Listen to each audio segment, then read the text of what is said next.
समस्त विद्यार्थियों एवं शिक्षकों को मेरा नमस्कार। मैं डॉक्टर प्रज्ञेश अग्रवाल हूँ, प्राध्यापक हूँ भौतिक शास्त्र विभाग में शासकीय सरोजिनी नायडू कन्या स्नातकोत्तर महाविद्यालय भोपाल में। और आज हम अपने इस प्रस्तुति में बीएससी प्रथम सेमेस्टर भौतिक शास्त्र पाठ्यक्रम का एक ओवरव्यू देखेंगे और समझेंगे कि इस पूरे सेमेस्टर में हमको क्या क्या पढ़ना है, किस तरह से पढ़ना है और कैसे हम इस विषय को काफ़ी अच्छी तरह से समझ सकते हैं और अच्छा इसमें स्कोर कर सकते हैं। तो चलिए आइए अब हम देखते हैं BSc first semester physics syllabus का ओवरव्यू। देखिए, इसके पहले कि हम विषय के बारे में पढ़ना शुरू करें, आइए पहले हम परीक्षा प्रणाली के बारे में समझ लें। तो समस्त विद्यार्थियों को उनके शिक्षकों ने बताया होगा और आप लोगों को भली भांति इस बारे में ज्ञान भी होगा कि you have to follow the semester pattern of examination now. और चूंकि बीएससी फर्स्ट सेमेस्टर के विद्यार्थी अभी स्कूल से निकल के कॉलेज में पहली बार आए हैं, तो एक ये पद्धति के बारे में समझना आपको आवश्यक है कि अब आप लोग सेमेस्टर प्रणाली में परीक्षा देने वाले हैं। इसका मतलब ये होता है कि एक शैक्षणिक सत्र में, सत्र 2014-15 में आप लोगों के 2 सेमेस्टर्स में परीक्षाएं होंगी। मतलब पहला सेमेस्टर आपका जो है अभी दिसंबर के आसपास आपको परीक्षा देनी है और दूसरा सेमेस्टर आपको जो है अप्रैल मई में परीक्षा आपको देनी होगी। और प्रत्येक विषय में आपके पास जो सेमेस्टर प्रणाली है, इसमें जो थ्योरी पेपर है उसमें पेपर सामान्यतः 85 नंबर का होगा और जो एक सीसी होता है, कॉम्प्रिहेंसिव कंटिन्यूअस इवैल्यूएशन, सतत मूल्यांकन, समग्र मूल्यांकन, ये 15 नंबर का होता है। तो इस तरह से बच्चों आपका जो थ्योरी पेपर है वो 100 नंबर का है, लेकिन 100 नंबर पूरे एक साथ परीक्षा में नहीं आएंगे। ठीक है, उसमें जो आपका थ्योरी पेपर है वो आपका 85 नंबर का होगा और सीसी 15 नंबर के होंगे और जो प्रैक्टिकल है वो अलग से 50 नंबर का होगा। और इस तरह से भौतिक शास्त्र विषय में आपका कुल मिलाकर 150 अंकों में से आपकी परीक्षा संपन्न होगी। अब हम ये देखते हैं कि जो क्वेश्चन पेपर आप लोगों का आएगा, है ना, मतलब जो प्रश्न पत्र आएगा फर्स्ट सेमेस्टर में वो किस तरह का होगा। तो देखिए, आपका जो प्रश्न पत्र है बच्चों, इस प्रश्न पत्र में 3 सेक्शंस होंगे, है ना। प्रश्न पत्र में मुख्यतः 3 हिस्से होंगे, सेक्शन ए, सेक्शन बी एवं सेक्शन सी। तो सेक्शन ए जो है इसके अंदर मल्टीपल चॉइस क्वेश्चंस, मतलब कि ऑब्जेक्टिव क्वेश्चंस जिनको हम बोलते हैं, बहुविकल्पी प्रश्न इसमें आपके पूछे जाएंगे। That will be the part of section A. Section B में शॉर्ट आंसर टाइप क्वेश्चंस होंगे और इनको अपन लघु उत्तरीय प्रश्न बोलते हैं। और सेक्शन सी में लॉन्ग आंसर टाइप क्वेश्चंस होंगे जिनको कि अपन दीर्घ उत्तरीय प्रश्न बोलते हैं। सामान्यतः जो एक परीक्षा प्रणाली अधिकांश महाविद्यालयों में लागू की जा रही है, उसमें सेक्शन ए में 15 बहुविकल्पी प्रश्न पूछे जाते हैं जो 15 नंबर के हो सकते हैं और बाकी के जो अंक हैं वो आपके सेक्शन बी और सेक्शन सी, मतलब शॉर्ट आंसर क्वेश्चंस और लॉन्ग आंसर क्वेश्चंस में बाकी के आपके जो नंबर हैं 70 नंबर, वो उनमें विभाजित होते हैं। तो इस तरह से होगी आपकी परीक्षा प्रणाली। मतलब विद्यार्थी इस बात का ध्यान रखें कि आपको तीनों तरह के प्रश्नों का जवाब देना है। मल्टीपल चॉइस क्वेश्चंस भी, इसमें हो सकता है आपको प्रश्न दिया जाए और उसमें आपको 4 चॉइसेस दे दिए जाएं और आपसे बोला जाए कि भाई आप ए बी सी डी में से जो सही आपका जो विकल्प है उसको चुनिए, या ट्रू एंड फॉल्स में दिया जा सकता है, या आपको सही जोड़ियां बनाने के लिए दिया जा सकता है, फिल इन द ब्लैंक्स दिया जा सकता है। There could be different types which can be asked in the multiple choice questions. जो शॉर्ट आंसर टाइप क्वेश्चंस हैं इनमें आपको मतलब ये समझ लीजिए कि लगभग 1 से लेके 1.5 पेज का जो आपको जवाब है वो देना है।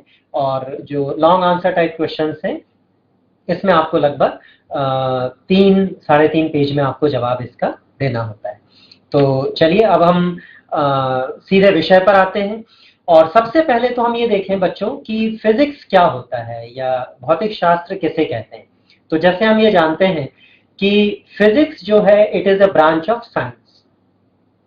फिजिक्स एक ऐसा विषय होता है जिसमें हम पदार्थ के बारे में, ऊर्जा के बारे में, पदार्थ के विभिन्न गुणधर्मों के बारे में, उनके बारे में हम स्टडी करेंगे और साथ ही साथ mechanics, heat, light, different types of radiations, sound, electricity, magnetism, मतलब ये जो सारी चीजें जिनसे हम भौतिक जो घटनाएं होती हैं जिनसे कि हम रूबरू हैं, उनके बारे में हमको पढ़ने को मिलता है भौतिक शास्त्र विषय में।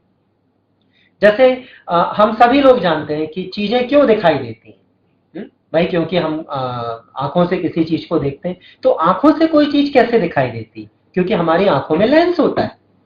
तो लेंस क्या होता है, लेंस किस तरह से काम करता है, प्रकाश की विभिन्न घटनाएं क्या हैं, ये सारी चीजें हमको लाइट के बारे में, लाइट में पढ़ने को मिलती हैं, है ना। तो सामान्यतः चीजें क्यों दिखाई देती हैं, या ध्वनि क्या होती है, साउंड क्या होता है, या चुंबकत्व क्या होता है, ये सारी चीजें अपन, और ऊर्जा के कितने प्रकार होते हैं, ऊर्जा के एक रूप का दूसरे रूप में परिवर्तन कैसे होता है, ये सारी चीजें हम फिजिक्स में स्टडी करेंगे। ठीक है, चलिए अब देखते हैं कि बीएससी फर्स्ट सेमेस्टर जो आप लोग जिसमें अभी पढ़ रहे हैं, बीएससी फर्स्ट सेमेस्टर फिजिक्स का जो पेपर है उसका टाइटल क्या है।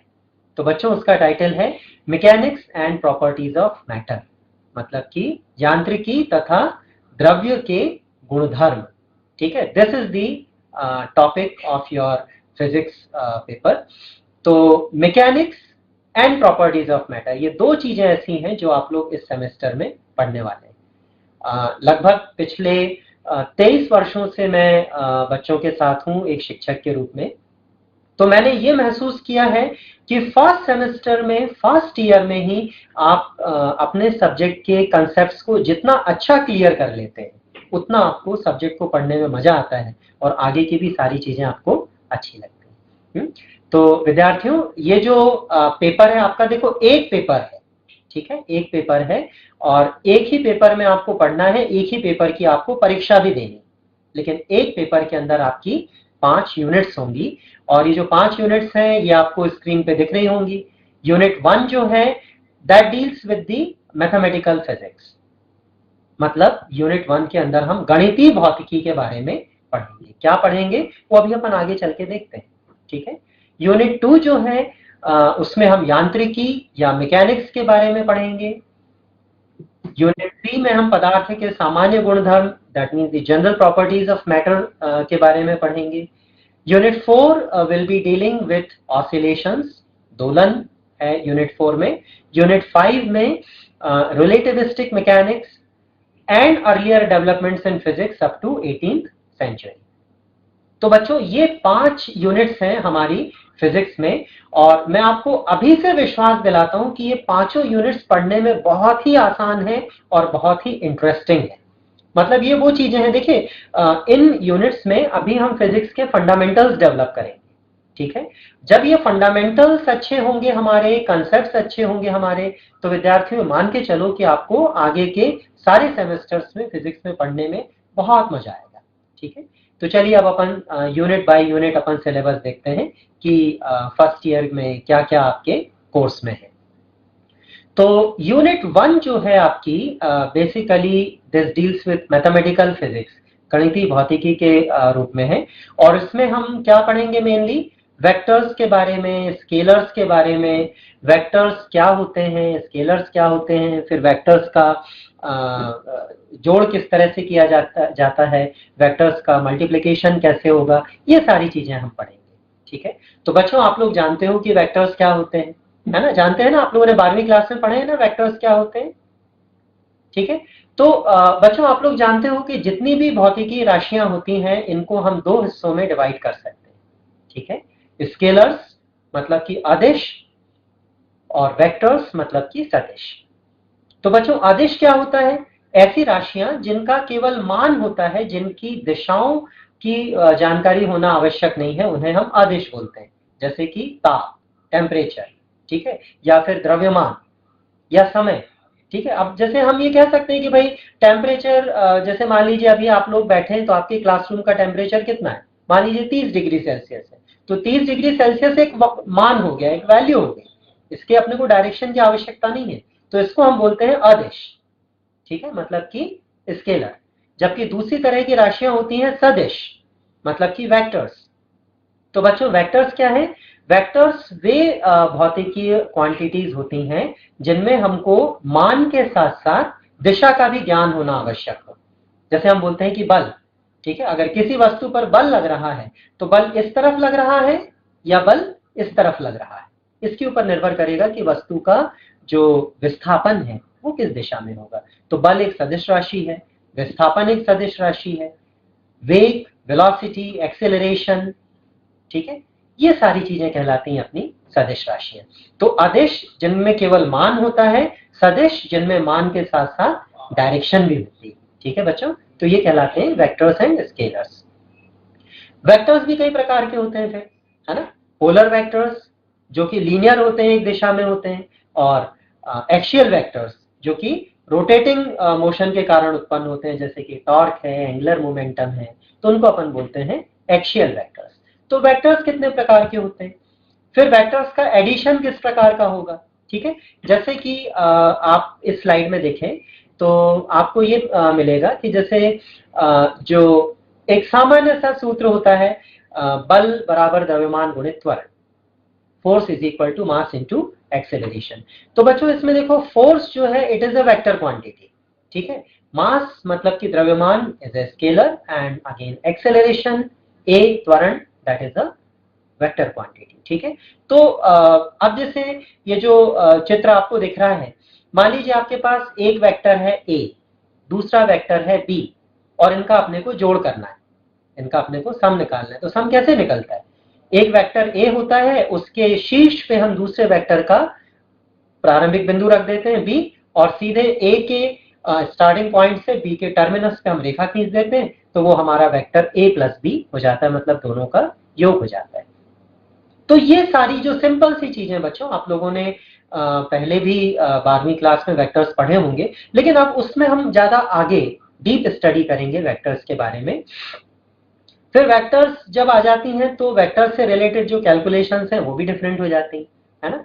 वेक्टर्स में अपन ग्रेडियंट निकालते हैं, हाँ, प्रवणता जिसको बोलते हैं, फिर अपन डाइवर्जेंस निकालते हैं, वेक्टर्स का कर्ल निकालते हैं, ठीक है। और साथ ही साथ वेक्टर्स को फिर हम किस तरह से डिफरेंशिएट कर सकते हैं, अवकलन कैसे करेंगे, या वेक्टर्स का एडिशन कैसे, वेक्टर्स का इंटीग्रेशन कैसे होगा, समाकलन कैसे होगा, ये सारी चीजें हम यूनिट 1 में पढ़ेंगे। तो बच्चों यूनिट 1 को पढ़ने में इसलिए आप लोगों को बहुत अच्छा लगेगा क्योंकि आधा तो आप लोग पढ़ के आए हैं और आधा आप और इसके आगे आप लोग पढ़ेंगे, ठीक है। तो मैं देख रहा हूं कि ये जो यूनिट 1 है ये आप लोगों को शायद ऐसी लग रही होगी कि आसान है, और वाकई आसान है, लेकिन इस में जो मैथमेटिकल फिजिक्स में आप लोग जो भी आगे पढ़ोगे वो आपको आगे की यूनिट्स को पढ़ने में फिर काफी ज्यादा मदद देगा, ठीक है। चलिए अब हम देखते हैं कि यूनिट 2 क्या है। तो बच्चों यूनिट 2 में मेनली है मैकेनिक्स, ठीक है, और मैकेनिक्स मतलब कि यांत्रिकी, ठीक है। तो मैकेनिक्स में हम लोग पढ़ेंगे काइनेमेटिक्स, ठीक है। काइनेमेटिक्स की परिभाषा अभी मैं आपको बताता हूं। इसमें हम लोग डिस्प्लेसमेंट, टाइम, एवरेज वेलोसिटी, और motion with constant acceleration, motion of freely falling bodies, ठीक है, ये सारी चीजें हम लोग पढ़ेंगे। और इसका दूसरा हिस्सा जो है इसमें हम पढ़ेंगे न्यूटन्स लॉज ऑफ मोशन, जो आपने पहले भी क्लासेस में पढ़े होंगे, पढ़े हैं ना, न्यूटन के गति के नियम, आप लोगों ने पढ़े। अभी मैं आप लोगों से पूछने वाला हूं, हाँ, इसलिए सभी लोग तैयार रहें कि न्यूटन का प्रथम नियम क्या है, द्वितीय नियम क्या है, तृतीय नियम क्या है, मैं अभी आप लोगों से पूछने वाला हूं, ठीक है। तो ये सारी चीजें बेटा हम लोग पढ़ेंगे किसमें, यूनिट 2 में। और यूनिट 2 का जो हिंदी अनुवाद है वो ये है कि इसमें हम लोग जैसे विस्थापन, समय और औसत वेग, मतलब इनको अपने ग्राफ से कैसे निकालते हैं, अगर हमको रीडिंग्स दी गई हो तो हम इनका मान किस तरह से ज्ञात करते हैं, तो ये सारी चीजें भी हम लोग इसमें पढ़ेंगे, ठीक है।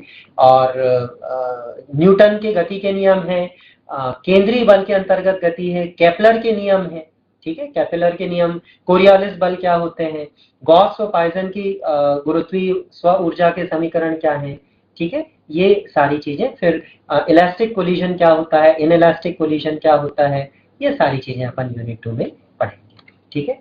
तो जैसे कि अभी अपन ने देखा कि यूनिट 2 जो है इसमें अपन काइनेमेटिक्स पढ़ने वाले हैं, है ना। तो काइनेमेटिक्स क्या होती है, तो बच्चों ये याद रखो कि काइनेमेटिक्स मतलब वह ब्रांच है जिसमें हम विभिन्न कणों की गति का अध्ययन तो करते हैं कि मतलब कण अगर गति कर रहा है तो इतने समय में प्रारंभ हुआ तो इतने समय में कहां तक पहुंचेगा, लेकिन काइनेमेटिक्स में हम इसके बारे में ज्यादा ध्यान नहीं देते कि कण गति क्यों कर रहा है।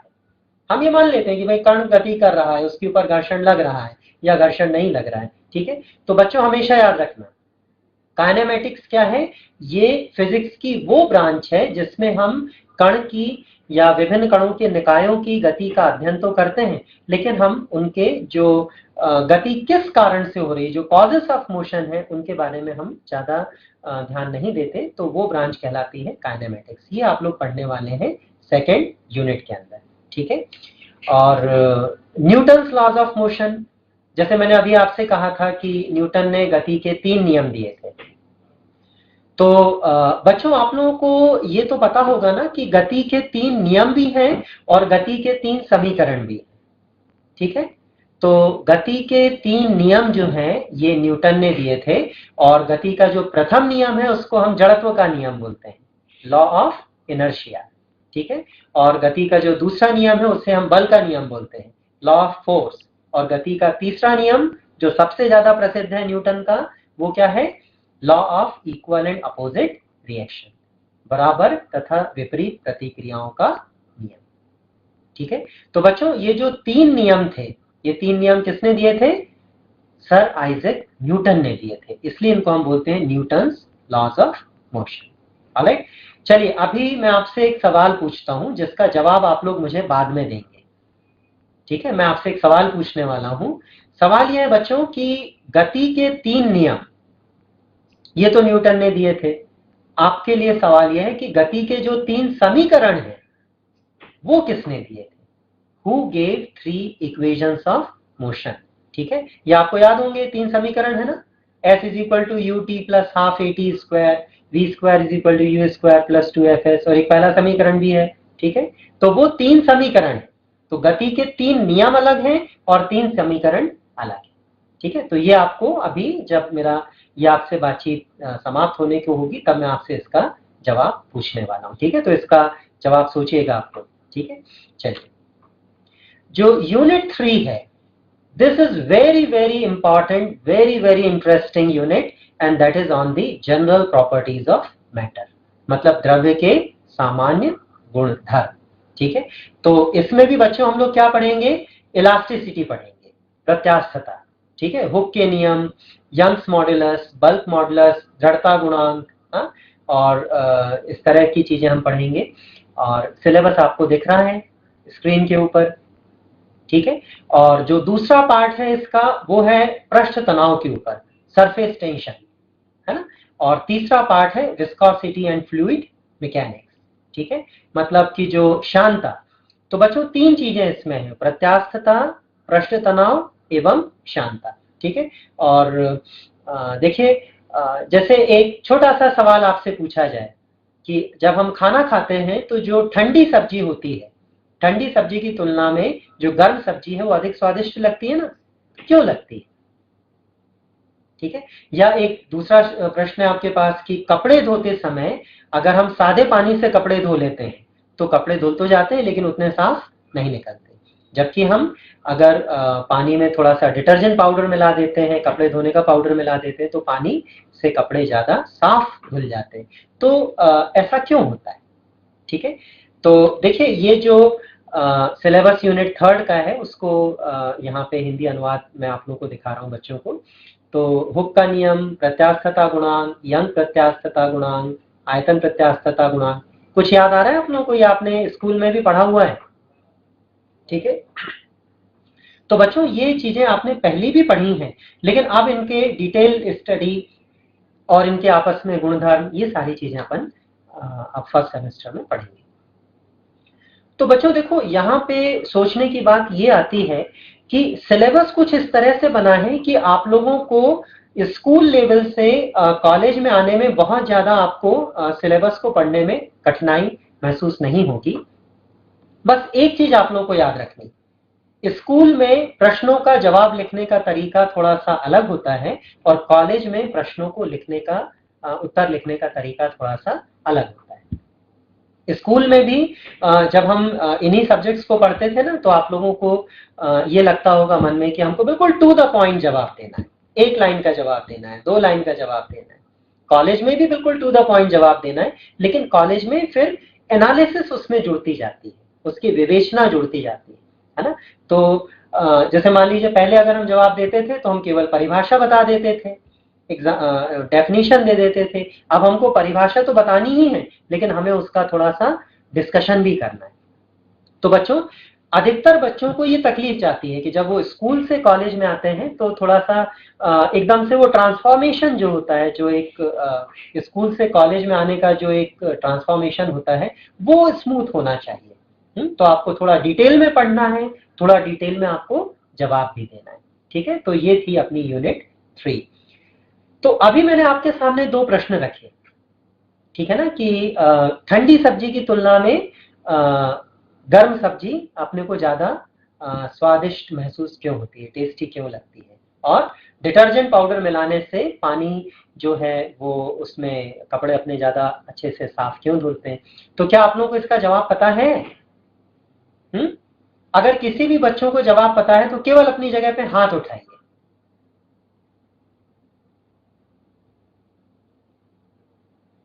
गुड, चलिए। मैंने देखा कि गुना से किसी बच्चे ने जवाब दिया था। खैर ठीक है, सभी बच्चों को मैं बताना चाहूंगा बेटा, इसका उत्तर है पृष्ठ तनाव, सरफेस टेंशन। ठीक है, तो जब हम ठंडी सब्जी खाते हैं तो उसके अंदर जो पानी होता है, पानी का पृष्ठ तनाव ठंडा होने पे, कम ताप पे पृष्ठ तनाव अधिक रहता है। तो जब हम उसको मुंह में रखते हैं तो वो जीभ पे ज्यादा फैल नहीं पाती सब्जी, क्योंकि उसका पृष्ठ तनाव अधिक है। लेकिन अगर हम उसी सब्जी को गर्म कर देते हैं तो उसके अंदर जो पानी है उसका पृष्ठ तनाव कम हो जाता है, क्योंकि गर्म करने से क्या होता है, जो लिक्विड होता है उसका पृष्ठ तनाव कम होता है। तो बच्चों, जब हम सब्जी को गर्म कर देंगे तो उसके अंदर का जो पानी है, जिसमें मसाले भी हैं, उसका पृष्ठ तनाव कम हो जाता है, वो अपनी जीभ पे, हमारी जीभ पे ज्यादा फैल सकता है और हमको सब्जी ज्यादा स्वादिष्ट महसूस होती है। इसी तरह से सादे पानी में जब हम डिटर्जेंट पाउडर मिलाते हैं, सादे पानी में जब हम कपड़े धोने का पाउडर मिलाते हैं, तो कपड़े धोने का पाउडर भी क्या करता है, पानी का पृष्ठ तनाव कम कर देता है। और पृष्ठ तनाव कम होने के कारण पानी जो है कपड़े के अंदर ज्यादा अंदर तक फैल जाता है और इस कारण से मैल को पकड़ के बाहर निकाल देता है और कपड़े हमारे ज्यादा साफ धुलते हैं। तो बच्चों, छोटी छोटी बातें हैं, लेकिन हर छोटी बात में फिजिक्स का कहीं ना कहीं योगदान है। ठीक है, तो यही सारी चीजें समझने का प्रयास है फर्स्ट सेमेस्टर के सिलेबस में। चलिए, अब अपन आते हैं 4th यूनिट के ऊपर, इकाई 4 के ऊपर। और इकाई 4 जो है बच्चों, ये ऑसिलेशंस के ऊपर है, दोलन के ऊपर है, और काफी सरल है। आपने 11वीं क्लास में भी इससे रिलेटेड चीजें आपने पढ़ी होंगी। इसमें हम सरल आवर्त गति, हार्मोनिक गति की संकल्पना को हम चित्रों के माध्यम से पढ़ेंगे। जैसे नीचे भी आपको एक चित्र दिख रहा है, इसमें अपन ने साइन वेव, कॉस वेव को दिखाया हुआ है। आवर्ती दोलित्र जैसे आपको दूसरे चित्र में दिख रहा है, इस तरह का दोलित्र जो ऐसा ऐसा ऑसिलेशन करता रहता है ना। तो इस तरह के दोलित्र की गति का समीकरण क्या होगा? और अगर मान लीजिए हम किसी स्प्रिंग से 2 द्रव्यमानों को जोड़ देते हैं, और अगर मान लीजिए वो स्प्रिंग इस तरह से ऊपर नीचे गति करता है, तो उसकी गति का समीकरण क्या होगा? ये सारी चीजें हम यहाँ पर पढ़ेंगे। ठीक है, फिर हम जो ट्रांसलेशनल मोशन है, रोटेशनल मोशन है, moment of inertia and their product, principal movements and their axes, motion of rigid body and Euler's equation. तो ये मतलब बच्चों देखो, पहली यूनिट से आप लोगों ने देखा होगा कि चौथी यूनिट तक आते आते आपने अधिकतम चीजें पढ़ी हैं, इसीलिए आपको फर्स्ट ईयर की फिजिक्स में बच्चों ज्यादा कठिनाई नहीं जाएगी, पढ़ने में बहुत मजा आएगा आप लोगों को। और फिर आपके साथ तो इतने अच्छे टीचर्स भी हैं, है ना, तो आपको पढ़ने में बहुत मजा आएगा। कुछ आप पढ़ के आए होंगे, कुछ आपके जो रिस्पेक्टेड टीचर्स हैं वो अब आप लोगों को पढ़ाएंगे, तो बच्चों कोर्स काफी अच्छे से कवर हो जाएगा। ठीक है, अब अपन देखते हैं यूनिट 5th, मतलब जो आखिरी यूनिट है, जो लास्ट यूनिट है। इसमें कुछ ऐसी चीजें बच्चों अब आने लगेंगी जो आपने अभी तक स्कूल में नहीं पढ़ी। ठीक है। और इसमें सबसे पहली चीज है सापेक्षिकी यांत्रिकी, रिलेटिविस्टिक मैकेनिक्स, ठीक है। तो जो माइकलसन मोरले एक्सपेरिमेंट है इसके बारे में हम लोग पढ़ेंगे।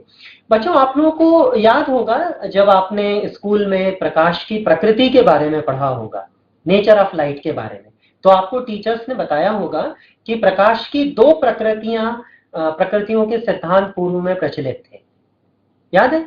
एक कहलाती थी प्रकाश का कणिका सिद्धांत, याद आया, प्रकाश का कणिका सिद्धांत, कॉर्पस्कुलर थ्योरी ऑफ लाइट, जिसमें हम ये मानते थे कि जो प्रकाश होता है वो कणों के रूप में चलता है।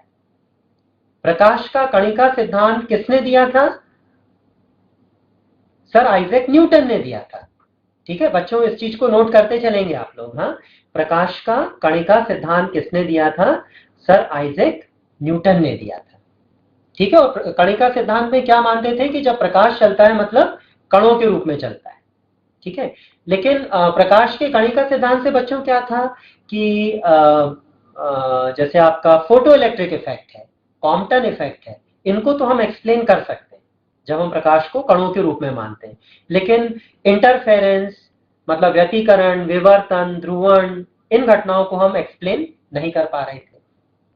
तो कणिका सिद्धांत से कुछ चीजें एक्सप्लेन होती हैं, कुछ चीजें एक्सप्लेन नहीं हो पाती। इसीलिए बाद में एक हाइगन नाम के वैज्ञानिक थे, हाइगन ने फिर यह प्रतिपादित किया कि नहीं, प्रकाश कणों के रूप में नहीं चलता, प्रकाश जो है वो तरंगों के रूप में चलता है, ठीक है। और हाइगन ने सबसे पहले बताया था कि प्रकाश तरंगों के रूप में चलता है ना। तो इस चीज को भी आप लोग नोट कर लें अपनी कॉपी में। सबसे पहले हाइगन ने बताया था कि प्रकाश तरंगों के रूप में चलता है। लेकिन जब हाइगन से पूछा गया कि हाइगन्स आप ये बताइए कि प्रकाश तरंगें तो होती हैं, लेकिन कौन सी तरंगें होती हैं, तो हाइगन ने सोच के कहा कि ओके, प्रकाश जो है ना वो यांत्रिक तरंगों के रूप में चलता है। अब यांत्रिक तरंगों के रूप में चलता है तो यांत्रिक तरंगों को चलने के लिए किसी माध्यम की आवश्यकता होती है। तो लोगों ने हाइगन से पूछा कि हाइगन्स आपने बताया कि प्रकाश तरंगों के रूप में चलता है और प्रकाश की तरंगें यांत्रिक तरंगें होती हैं, तो फिर जब प्रकाश सूर्य से पृथ्वी तक आता है, आप लोग जानते हैं कि अपने को मैक्सिमम प्रकाश कहां से मिलता है बच्चों? सूर्य से मिलता है। अच्छा एक सवाल, सूर्य से पृथ्वी तक प्रकाश को आने में कितना समय लगता है? सूर्य से पृथ्वी तक प्रकाश को आने में कितना समय लगता है? बच्चों 8 मिनट 20 सेकंड लगता है, मतलब कुल मिला के 500 सेकंड लगते हैं। 500 सेकंड में प्रकाश सूर्य से चल के पृथ्वी तक आ पाता है, ठीक है। तो लोगों ने पूछा हाइगन से कि हाइगन आप ये बताइए कि अगर प्रकाश की तरंगें यांत्रिक तरंगें हैं, तो जब प्रकाश सूर्य से पृथ्वी तक आता है तो सूर्य से पृथ्वी के बीच में कौन सा माध्यम होता है जिसमें प्रकाश चलता है, ठीक है। तो बच्चों फिर क्या हुआ कि हाइगन ने ये कहा कि ओके, प्रकाश जो है सूर्य से पृथ्वी तक आने के बीच में एक माध्यम में चलता, उस माध्यम का नाम था ईथर, ठीक है। हाइगन ने क्या बताया कि एक माध्यम होता है, उस माध्यम का नाम क्या बताया हाइगन ने? ईथर। ईथर की स्पेलिंग AETHER, ईथर। मतलब हाइगन ने एक माध्यम की कल्पना प्रस्तुत की। हाइगन ने कहा कि चारों तरफ एक माध्यम व्याप्त होता है जिसका नाम ईथर होता है, और ईथर का ना तो कोई रंग होता है, ना कोई गंध होती है, ना द्रव्यमान होता है, ना घनत्व होता है, लेकिन फिर भी ईथर होता है। तो अब लोगों ने सोचा कि ठीक है सर, जब हाइगन्स बता रहे हैं, इतने बड़े वैज्ञानिक बता रहे हैं, तो होता होगा। तो बच्चों ये जो पहला आप यूनिट में देखेंगे सबसे ऊपर जो है माइकलसन व मोरले का प्रयोग एवं इसके निष्कर्ष। तो जब माइकलसन और मोरले ये दो अलग अलग वैज्ञानिक थे, एक का नाम था माइकलसन और एक का नाम था मोरले, तो बच्चों इन दोनों वैज्ञानिकों ने एक प्रयोग किया। उन्होंने कहा कि ठीक है, हाइगन सर ने क्या बताया कि एक माध्यम होता है जिसका नाम है ईथर, तो देखिए भाई ये ईथर कैसा होता है। और बच्चों मैं आप लोगों को बताऊं, हाइगन्स ने जो ईथर की कल्पना दी उसकी खोज के लिए माइकलसन व मोरले ने प्रयोग किए, और बाद में वो इस निष्कर्ष पे पहुंचे कि भैया ईथर जैसा कोई माध्यम हो ही नहीं सकता। इतनी मजेदार बात बताई माइकलसन व मोरले ने। तो माइकलसन व मोरले के प्रयोग से सबसे पहली बार ये निकल के आया कि जो हाइगन ने जिस तरह से माध्यम ईथर की परिकल्पना की थी, वो माध्यम जैसा कोई माध्यम संभव नहीं है। तो बच्चों, इसी तरह से फिजिक्स का भौतिक शास्त्र का विकास होता है। एक वैज्ञानिक प्रयोग करते हैं, किसी निष्कर्ष पे पहुंचते हैं, आगे दूसरे वैज्ञानिक उस प्रयोग के निष्कर्षों की जांच करते हैं, अपने नए निष्कर्ष देते हैं। इसी तरह से बच्चों भौतिक शास्त्र चलता रहता है, और यही काम आप लोगों ने भी करना है। ठीक है, यही काम आप लोग भी करेंगे। मैं देख रहा हूं मेरे सामने स्क्रीन पे जितने भी बच्चे बैठे दिखाई दे रहे हैं, सारे बच्चे पूरी तन्मयता से मेरी बात सुन रहे हैं। मतलब मुझे लग रहा है, मुझे बहुत अच्छा लग रहा है कि खरगोन, खंडवा, गुना, अशोकनगर, बैतूल, गुना दूसरा कॉलेज, पन्ना, और ऐसे कई अनेक महाविद्यालय के बच्चे जो है बड़े शांति से सुन रहे हैं। तो बच्चों, जब आप लोगों को आपके टीचर्स लैब में प्रैक्टिकल कराएंगे तो बहुत ध्यान से प्रैक्टिकल सीखना, और ये समझने की कोशिश करना कि क्या उसमें कुछ नया आप भी कर सकते हो, है ना। तो अपने टीचर से पूछना। और बच्चों, इस 5वीं यूनिट में जो दूसरा हिस्सा है सिलेबस का, इसमें एक बहुत ही महत्वपूर्ण चीज जोड़ी गई है। मतलब एक बहुत ही अच्छी चीज जोड़ी गई है, जो कि बहुत ही काबिले तारीफ है। और इसमें यह जोड़ा गया है कि 18वीं सदी तक के कुछ वैज्ञानिकों का जो भौतिक शास्त्र में योगदान रहा है, उसके बारे में आप लोगों के साथ चर्चा की जाएगी, आप लोगों को बताया जाएगा। वैज्ञानिक कई हुए हैं बच्चों। देखिए क्या है, मैं आप लोगों को ये बताऊं बच्चों कि फिजिक्स जो है, भौतिक शास्त्र को अपन बेसिकली 2 हिस्सों में डिवाइड करते हैं। मतलब जो पुरानी फिजिक्स है उसको हम बोलते हैं क्लासिकल फिजिक्स, ठीक है ना। मतलब उसको हम चिरसम्मत भौतिकी बोलते हैं, ठीक है, क्लासिकल फिजिक्स। और जो नई फिजिक्स है जो हम लोग आजकल पढ़ रहे हैं, इसको हम बोलते हैं मॉडर्न फिजिक्स, आधुनिक भौतिकी, मतलब कि क्वांटम फिजिक्स। तो बच्चों, फिजिक्स 2 प्रकार की हो गई, ठीक है। एक हो गई पुरानी, है ना, जिसको अपन बोलते हैं क्लासिकल फिजिक्स, और एक बिल्कुल नई वाली जिसको हम बोलते हैं क्वांटम फिजिक्स।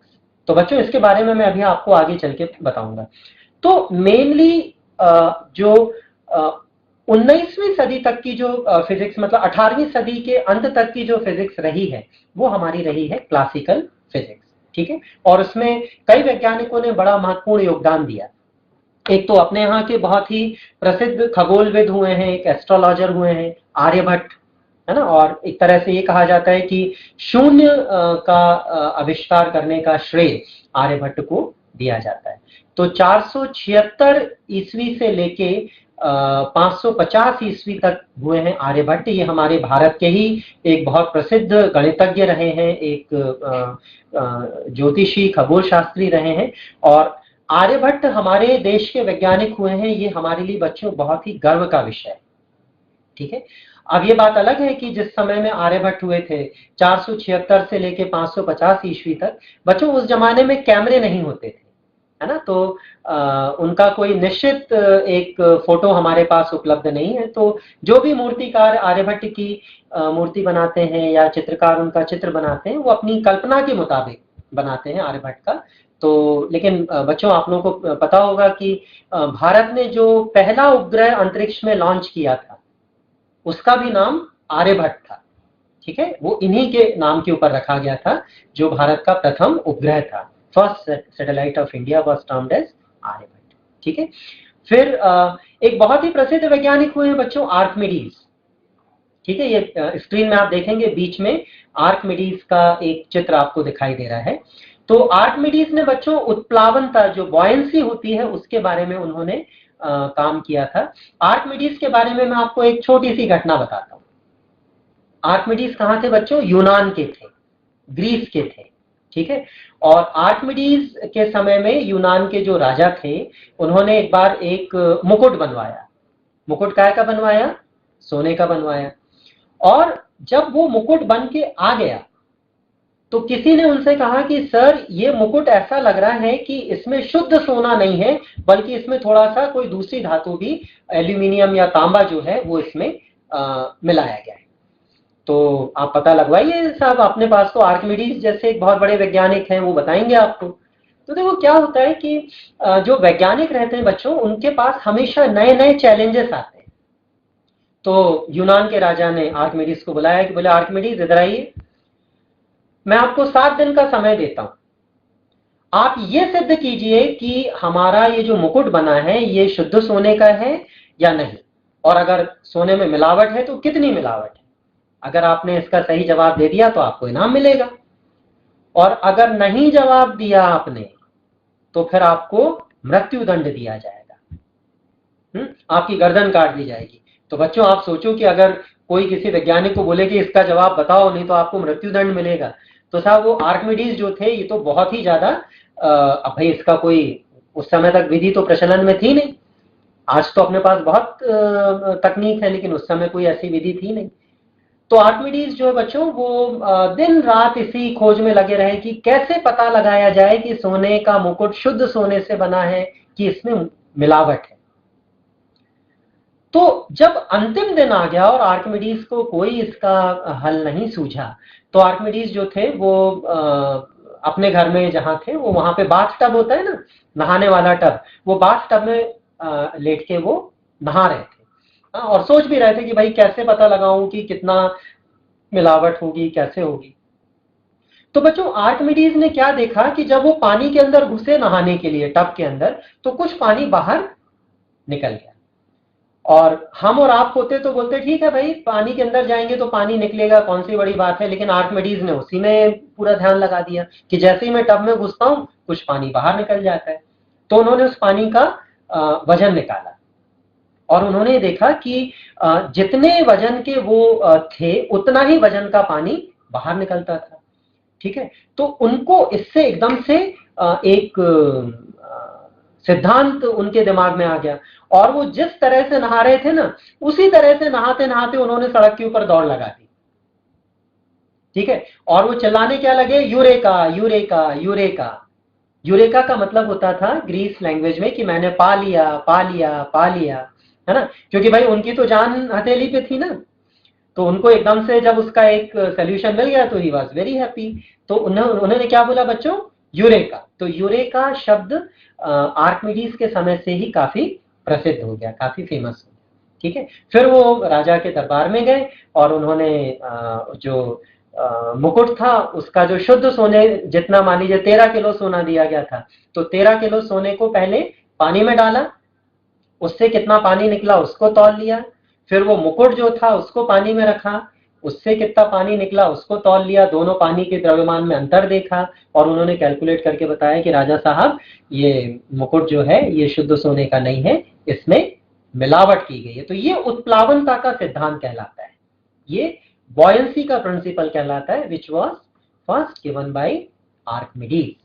ठीक है, और भी बच्चों जो वैज्ञानिक रहते हैं ना, वो केवल एक घटना के ही ऊपर प्रयोग करते हो ऐसा नहीं है, उनकी कई उपलब्धियां होती हैं। आर्किमिडीज ने तो एक बार ये भी कहा था कि एक्चुअली आर्किमिडीज ने एक लीवर का सिद्धांत दिया था। लीवर होता है ना जिससे अपन किसी चीज के नीचे रॉड फंसा के अपन उसको उठा देते हैं, वो कहलाता है लीवर। तो आर्किमिडीज ने एक बार ये कहा कि आप मुझे पृथ्वी से अलग कहीं खड़े रहने की जगह दे दीजिए, और मैं अपना लीवर पृथ्वी के नीचे डाल के पृथ्वी को अपनी अक्ष से हिला सकता हूं। सोचिए कितने कॉन्फिडेंस से उन्होंने ये बात कही थी। हालांकि ये संभव नहीं हो पाया, हो भी नहीं सकता था, क्योंकि पर सैद्धांतिक रूप से ये चीज सही थी जो कि आर्किमिडीज ने कही थी। ठीक है, और उसके बाद बच्चों आते हैं सर आइजैक न्यूटन।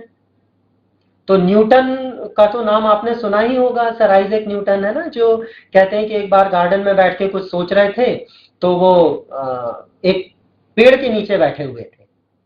काहे का पेड़ था? एप्पल, सेब का पेड़ था, है ना। तो जब न्यूटन सोच रहे थे बच्चों, तो उनके सिर पे एक एप्पल गिरा, न्यूटन के सिर पे एक सेब गिरा।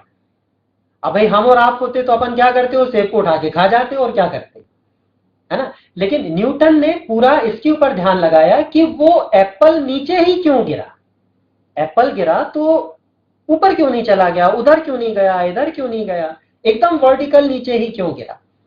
और उसी के ऊपर न्यूटन ने सोचना शुरू किया, और क्या निकल के आया, गुरुत्वाकर्षण का सिद्धांत, है ना, प्रिंसिपल ऑफ ग्रेविटेशन। तो Newton was the first one two propound the principle of gravitation. वैसे तो प्रकाश जो है वो 7 रंगों से जो मिलके बना होता है ना, आप लोग जानते हैं कि प्रकाश 7 रंगों से मिलके बना होता है। तो बेटा वो कौन कौन से 7 रंग हैं उसका पहली बार स्पेक्ट्रम भी न्यूटन ने ही देखा था। तो आइजैक न्यूटन, अच्छा फिर अभी अपन ने देखा है ना कि आइजैक न्यूटन ने गति के नियम भी दिए थे। गति का प्रथम नियम, गति का द्वितीय नियम, गति का तृतीय नियम, और तीसरा नियम तो भाई बहुत ही फेमस है ना, प्रत्येक क्रिया की बराबर एवं विपरीत प्रतिक्रिया होती है। ठीक है, मतलब आप किसी वस्तु के ऊपर जितना बल इधर लगाओगे वस्तु भी उतना ही बल आपके ऊपर इस तरफ लगाएगी। ठीक है, तो इक्वल एंड अपोजिट रिएक्शन, ये बहुत ही प्रसिद्ध नियम है बच्चों सर आइजैक न्यूटन का। तो आइजैक न्यूटन जो थे ये बहुत ही महान वैज्ञानिक थे, और एक तरह से इनको क्लासिकल फिजिक्स जो है, जो मैंने अभी आपको बताया कि जो पुरातन भौतिकी है, चिरसम्मत भौतिकी है, उसका फादर भी कहा जाता है, father of classical physics sir Isaac Newton, है ना। 1643 ईस्वी में इनका जन्म हुआ था और 1727 ईस्वी में इनकी मृत्यु हुई थी। तो बहुत सारे बच्चों इन्होंने प्रयोग किए हैं, उनके बारे में आप लोगों को पढ़ाया जाएगा। और फिर एक गैलीलियो गैलीली के बारे में हमको पढ़ना है अपने सिलेबस में। तो बच्चों जो एक तरह से आप ये कह सकते हो कि जो आजकल आप टेलीस्कोप देखते हो ना, जिससे आप दूर की चीजों को देख सकते हो, जैसे अगर आपको चांद देखना है, तारे देखना है, टेलीस्कोप उसमें अपन उपयोग में लाते हैं।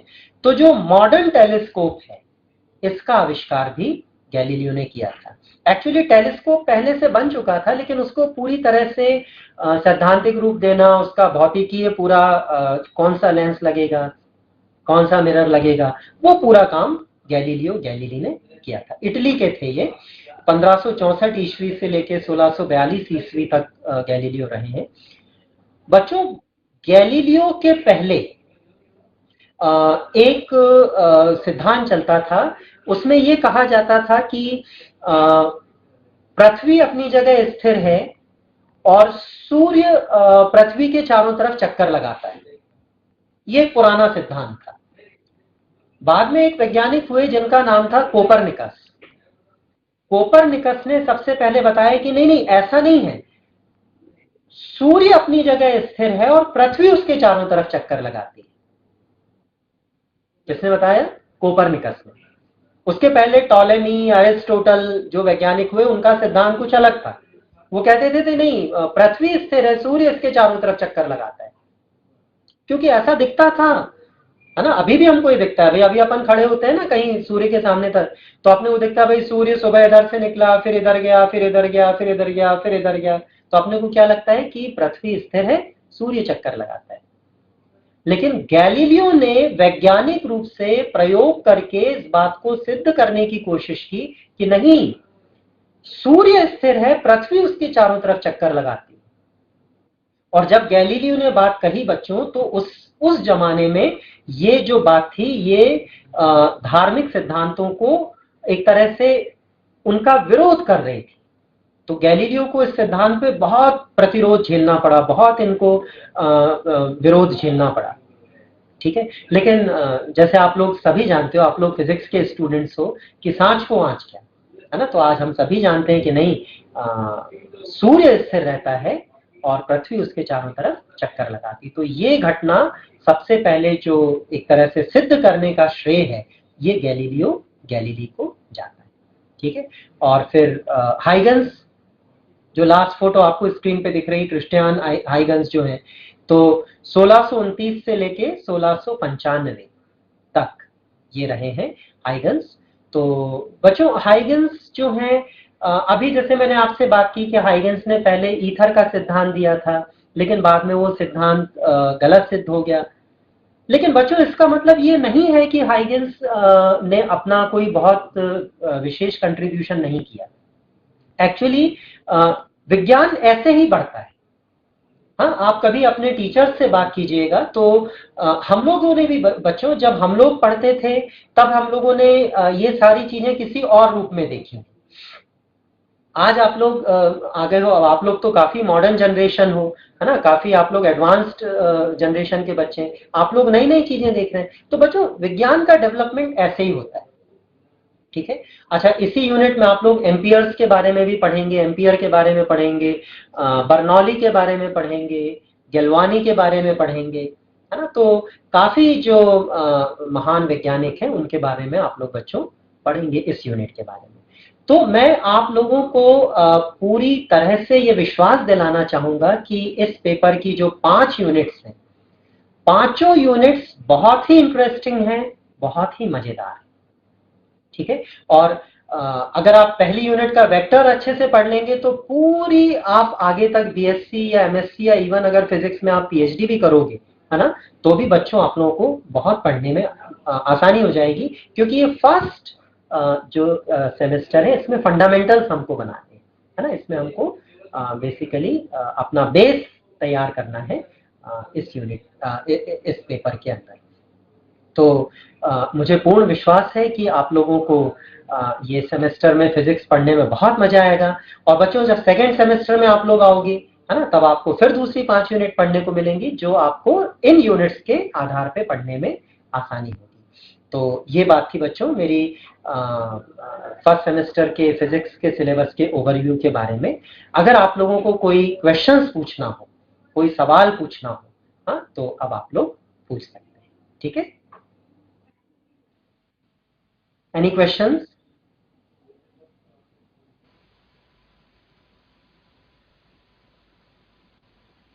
Hello hello.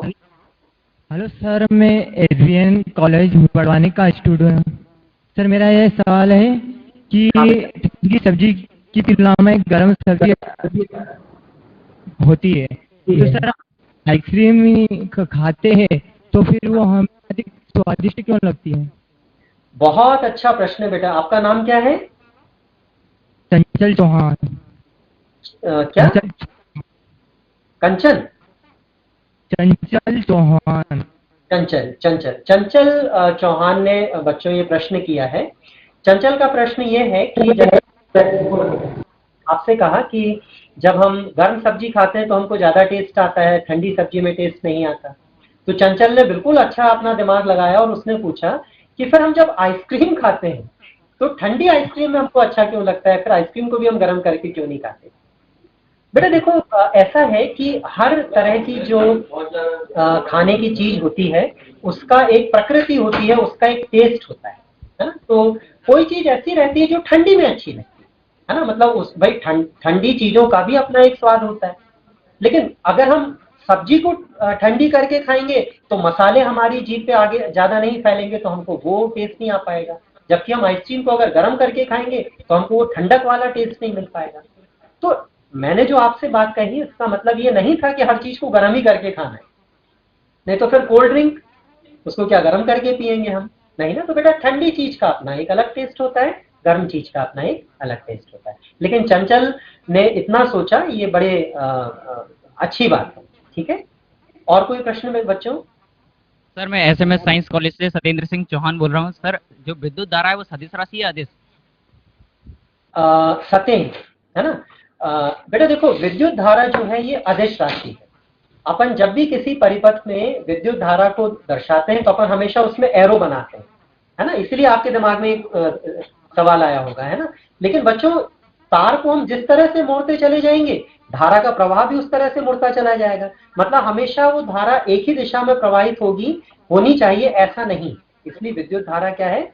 स्केलर, है ना, अदिश राशि, ठीक है। पर सत्येंद्र का क्वेश्चन बहुत अच्छा था, मतलब सत्येंद्र ने सोचा इस बारे में कि अपन हमेशा उसमें डायरेक्शन बनाते हैं तो क्या वो सदिश होगी, ठीक है बेटा। तो ये अदिश राशि। Thank you sir. Well done बेटा। होशंगाबाद से शायद कोई। गुड आफ्टरनून सर, मेरा नाम अश्विन राठौड़ है, मैं बड़वानी का से बोल रहा हूँ। सर ये था कि तारे रात में दिखाई देते हैं तो दिन में क्यों नहीं? बेटा फिर से सवाल बोलेंगे जरा? हाँ? सर तारे रात में दिखाई देते हैं दिन में क्यों नहीं? बेटा सवाल तो अच्छा है, लेकिन मुझे लगता है कि शायद आपको इसका जवाब पहले से पता हो सकता है। देखो क्या होता है, तारे जो हैं ये हमारी पृथ्वी से बहुत दूर होते हैं। हमारी पृथ्वी से सबसे पास वाला तारा कौन सा है बेटा? सूर्य है ना। तो जब सूर्य हमारी पृथ्वी के सबसे पास है तो सूर्य का प्रकाश हमको बहुत ज्यादा दिखाई देता है। दूसरे तारे जो हैं वो पृथ्वी से काफी दूर है, तो उनसे भी प्रकाश आता है, लेकिन वो प्रकाश बहुत कम आ पाता है। ठीक है, तो जब दिन का समय, रात का समय जब होता है ना, तो पृथ्वी का हमारा जो हिस्सा है वो सूर्य के अपोजिट होता है, तो सूर्य का प्रकाश हमारे पास तक नहीं आ पाता। तो दूसरे जो तारे हैं उनका प्रकाश कम होने के बावजूद भी हम तक पहुंच जाता है और हमको दिखाई देता है। लेकिन दिन के समय में क्या होता है कि सूर्य का प्रकाश इतना तेज होता है कि जो दूर से आने वाले तारों का जो मध्यम प्रकाश होता है, जो कम प्रकाश होता है, वो उसमें हमको दिखाई नहीं दे पाते। इसलिए हमको दिन में तारे नहीं दिखाई देते। तारा दिखाई देता है, एक तो दिखाई देता है ना भाई, सूर्य भी तो एक तारा है, लेकिन सूर्य का प्रकाश इतना ज्यादा होता है दिन में कि जो दूसरे तारे हैं वो हमको नहीं दिखाई पाते। ठीक है बेटा? सर मैं शुभम साहू ग्वालियर से सर। हाँ शुभम, बोलिए बेटा। सर वर्तमान समय में अवस्था कितने प्रकार की है सर, मतलब पदार्थ की? पदार्थ की अवस्था शुभम, बेटा मैं ग्वालियर से बात कर रहा हूँ, शुभम से बात कर रहा हूँ। शुभम का सवाल यह है कि वर्तमान समय में पदार्थ की कितनी अवस्थाओं के बारे में हम जानते हैं, यही प्रश्न है ना शुभम आपका? Yes sir. बहुत अच्छा प्रश्न है शुभम, आपको बधाई। आपने इतने आगे के बारे में सोचा, मुझे बहुत अच्छा लगा। बेटे पदार्थ की 3 अवस्थाएं तो आपने सुनी है। Yes sir. ठोस, द्रव, गैस, है ना। Yes sir. बच्चों पदार्थ की चौथी अवस्था को हम बोलते हैं प्लाज्मा। ठीक है ना। जब पदार्थ गैस के भी जब आयनाइजेशन हो जाता है, गैस का भी जब आयनीकरण हो जाता है, तो वो चौथी अवस्था है, उसको बोलते हैं प्लाज्मा। और जो 5वीं अवस्था है बच्चों, एक 5वीं भी इसको हम बोलते हैं बोस-आइंस्टीन कंडेंसेशन। ठीक है, BE। पदार्थ की 5वीं अवस्था का नाम क्या है? BEC, Bose-Einstein condensation. और शुभम आपको सुन के बेटा ये खुशी होगी कि बोस मतलब कौन से बोस? सत्येंद्र नाथ बोस। सत्येंद्र नाथ बोस, है ना। सत्येंद्र नाथ बोस बेटा कहाँ के थे? तो भारत के थे। और अल्बर्ट आइंस्टीन वो कहाँ के थे? वो अमेरिका के थे, है ना। तो बेटा आइंस्टीन के साथ बोस ने मिलकर जो काम किया है, ये भारत के लिए बड़ा गर्व का विषय है। तो दोनों के नाम के साथ इकट्ठी उस 5वीं अवस्था का नाम दिया गया है बोस-आइंस्टीन कंडेंसेशन। तो मोटे तौर पे अभी हम लोग 5 अवस्थाओं के बारे में जानते हैं: सॉलिड, लिक्विड, गैस, प्लाज्मा और BEC। ठीक है बेटा? सर मतलब ये इसको पहचानते कैसे, क्या पहचान है इसकी सर? बेटा देखो क्या, हाँ, बोस-आइंस्टीन कंडेंसेशन में क्या होता है कि जो जो प्लाज्मा की अवस्था है उसमें तो पदार्थ अपने आयनों के रूप में विभक्त हो जाता है। लेकिन जो आयंस के अंदर के भी जो फंडामेंटल पार्टिकल्स होते हैं, इलेक्ट्रॉन, प्रोटॉन, न्यूट्रॉन, जब ये भी बिल्कुल अपने ओरिजिनल इलेक्ट्रॉन, प्रोटॉन, न्यूट्रॉन के रूप में अलग हो जाते हैं, और जब उनमें एक बोस-आइंस्टीन स्टैटिस्टिक्स का जब वो पालन करते हैं, तब बेटा वो अवस्था कहलाती है बोस-आइंस्टीन कंडेंसेशन। ठीक है, गुड, वेल डन। और कोई प्रश्न? सर विशाल राठौर। हेलो सर मेरा क्वेश्चन था, होशंगाबाद से कोई पूछ रहा है? Sir from Khargone. हाँ खरगोन से। हाँ बेटा। सर माई सेल्फ विशाल राठौर। अच्छा विशाल, सर मेरा क्वेश्चन था कि सर जो हम रहते हैं सर, हमारी नेक डाइट से सर हमको रात में कुछ दिखता नहीं है, लेकिन जो आउल रहता है सर, हमारी नेक डाइट से सर हमको रात में कुछ दिखता नहीं है, लेकिन जो आउल रहता है वो नेक डाइट से भी सब कुछ रात में देख सकता है sir. Why it is so? मैं नो। हाँ बेटा, आपका नाम विशाल है ना? Yes sir. हाँ विशाल, आपका क्वेश्चन बहुत अच्छा है बेटा। विशाल का क्वेश्चन ये है कि हमको रात में नेकेड आइज से कुछ दिखता नहीं, रात में अपने को सब अंधेरा अंधेरा नजर आता है, लेकिन जो उल्लू होता है उसको रात में भी दिखाई देता है, ऐसा कहा जाता है। ठीक है, तो बच्चों इसका जवाब ये है कि देखो अपनी आंखों से हम जिस चीज को देखते हैं उसमें हम दृश्य प्रकाश की सहायता से देखते हैं, और हमारी आंखों की जो बायोलॉजिकल संरचना है, आंखों की जो बनावट है, वो दृश्य प्रकाश से ही हम चीजों को देख पाते हैं। और वो प्रकाश की मात्रा भी जब एक निश्चित रूप से हमारी आंखों को जब उत्प्रेरक मतलब जब वो करेगी, मतलब सिंटिलेट करेगी, तब हम उस चीज को देख पाएंगे। उल्लू का मुझे ऐसा लगता है कि उसकी आंखों की बनावट कुछ इस प्रकार की होती है कि वो बहुत कम प्रकाश में भी या बहुत अंधेरे में भी उसकी आंखों की जो बायोलॉजिकल संरचना है वो चीजों को महसूस कर सकता है, देख सकता है। तो बेटा विशाल क्या है, ये जो अलग अलग प्राणी होते हैं इनके देखने की और इनके चीजों को समझने की जो तरीका है ये अलग अलग होता है। जैसे आपने सुना होगा कि चमगादड़ अंधा होता है लेकिन फिर भी वो बहुत तेजी से उड़ लेता है और फिर भी यहाँ वहां नहीं टकराता। विशाल सुना होगा ना, है ना? Yes, तो sir. हाँ, तो बेटा विशाल चमगादड़ जो है वो अल्ट्रासोनिक वेव्स निकालता है और अल्ट्रासोनिक वेव्स जब टकरा के चमगादड़ तक लौटती हैं तो उसको दूरी का अनुभव होता है, इस कारण से उसको चीजें दिखाई मतलब चीजों का अनुभूति करता है। तो बेटा अलग अलग प्राणियों में प्रकृति ने वरदान दिया है कि उनको देखने के लिए अलग अलग तरह की कुछ उनके अंदर बायोलॉजिकल संरचनाएं होती हैं। ठीक है बेटा? सर लेकिन अगर फिजिकली देखा जाए तो सर उसके आउल के एज में से क्या रहता है सर? जैसे हमारा लाइट का रहता है कि सर लाइट अगर उस विजन पे आएगी तब जाके हम देख पाते हैं, बट उस आउल के एज में से क्या रहता है सर, अगर अभी तक अगर उसका किया गया हो तो? हाँ विशाल, बेटा आपकी बात सही है। एग्जैक्टली आउल की आंखों की संरचना के बारे में मुझे अभी बहुत ज्यादा आइडिया नहीं है, लेकिन चूंकि तुमने एक अच्छा सवाल पूछा है तो बेटा मैं इसके बारे में खुद भी पता करूंगा और अगली बार मैं फिर आपको बताऊंगा। अच्छा विशाल, मैं अभी अगली स्लाइड में मैं आपको अपना मोबाइल नंबर और ईमेल आईडी दिखा रहा हूँ, तो अगर आप चाहो तो मुझसे बाद में भी इस बारे में बात कर सकते हैं। ठीक है बेटा? अब देखिए समय हो रहा है और अपने को इस डिस्कशन को अब रोकना पड़ेगा, लेकिन मुझे बहुत अच्छा लगा कि बच्चों ने इस तरह से जो इसमें इंटरेक्शन किया। और बेटा मैं आप सभी लोगों को बधाई देना चाहूंगा और आपके टीचर्स को भी बधाई देना चाहूंगा कि इतना अच्छी तरह का इंटरेक्शन आप लोगों ने आज की इस क्लास में किया हुआ है। तो बच्चों अभी आपको स्क्रीन पे मेरी एक स्लाइड दिख रही होगी, तो ये मेरा नाम है, मेरा मोबाइल नंबर है, मेरा ईमेल आईडी है। अगर किसी को इंटरेस्ट हो तो आप नोट कर सकते हो और कभी भी अगर आप मुझसे कोई कांटेक्ट करना चाहोगे तो मुझे बहुत अच्छा लगेगा, है ना? क्योंकि इतने अच्छे विद्यार्थियों से कांटेक्ट करना मेरे लिए भी गर्व का विषय होगा, है ना? मेरा मोबाइल नंबर है 9926320428, है ना? मेरा नाम दिख रहा है आप लोगों को बच्चों, डॉक्टर प्रज्ञेश अग्रवाल, 9926320428। और मेरी ईमेल आईडी है dr_p_agrawal agrawal@hotmail.com। ठीक है? सो थैंक यू बच्चों, well done, all the best, have a nice day, नमस्कार। Thank you sir. ओके बेटा।